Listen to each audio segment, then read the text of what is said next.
Cleopatra's eyes flicked open, her hand already clutching the cold hilt of the dagger. The darkness in her chamber was thick, but she could feel the presence of another, someone who should not be there. She remained still, her breathing controlled, waiting for her assailant to make the first move. The figure stepped into a sliver of moonlight, revealing a face she recognized all too well. It was Pothinus, the eunuch who served as regent for her brother Ptolemy XIII.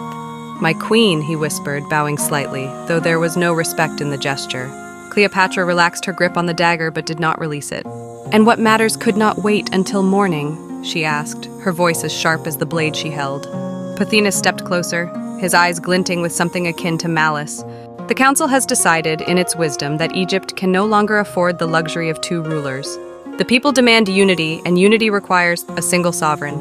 Cleopatra's heart froze. This was no mere visit, this was a threat. She had known that Pothinus resented her influence, but she had underestimated how quickly he would move against her. "And who, pray tell, would be this single sovereign?" she asked, though she already knew the answer. "Ptolemy XIII," Pothinus replied, the name a dagger in itself. "Your brother, and the rightful heir." Cleopatra's mind raced. She was not prepared for an open confrontation, not yet. But she could not afford to show weakness. "Egypt needs strength, not division," she said, her voice low and menacing. "If you think you can remove me so easily, you are gravely mistaken." Pothinus smiled, a thin serpentine smile that sent a shiver down Cleopatra's spine. "We shall see, my queen. But I would advise you to consider your position carefully. The people are restless, and their loyalty is not as unwavering as you might think." With that, he turned and slipped back into the shadows, leaving Cleopatra alone once more.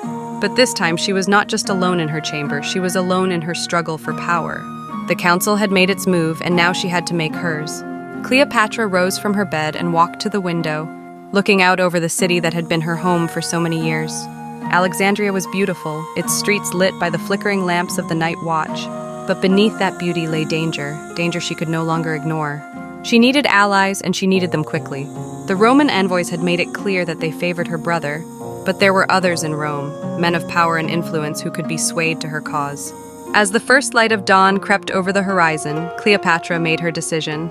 She would not wait for Pothinus and his council to move against her. She would strike first, with all the cunning and ruthlessness she could muster. She would travel to Rome, seek out the alliances she needed, and return stronger than ever. And when she did, she would reclaim her throne, not just as a queen, but as the ruler of all Egypt. Cleopatra's preparations are underway when she receives a cryptic message, delivered by a Roman centurion. The scroll is sealed with a mark she has never seen before. Who is this mysterious correspondent, and what do they know that could change the course of history?